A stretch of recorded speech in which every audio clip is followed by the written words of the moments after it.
मी PI कुंदनगावडे, वैराग police Thane प्रभारी अधिकारी. वैराग police Thane येथे गुन्हा नंबर 189/2026 BNS कलम 103(1) व इतर या अन्वये खुनाचा गुन्हा दाखल होता. सदर गुन्ह्यातील फिर्यादी ज्ञानेश्वर दादासाहेब कापसे यांनी फिर्याद दिली होती.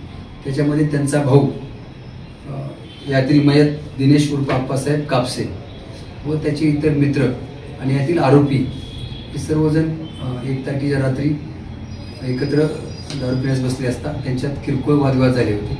वादविवादानंतर यातील आरोपी जो आहे त्या मैताला घरी सोडवतो असं म्हणून त्यांनी गौसनी हायस्कूलच्या ग्राउंडवरती घेऊन गेला होता आणि त्या दरम्यान त्यांच्यात पुन्हा किरकोळ कारणावरून वादावादी होऊन त्या आरोपीने यातील मयत यास डोक्यात दगड घालून त्याचा जागेवर खून करून आरोपी घटनास्थळावर पळून गेला होता.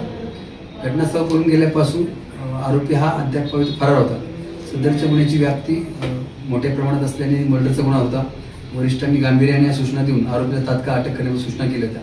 त्या अनुषंगाने वैराग पोलीस ठाणेकडील PSI भापकर साहेब सोबत त्यांच्याकडचे अंमलदार DB पथकाचे आकाश पवार, राहुल पाटील तसेच माझे दप्तरी मुंडे आणि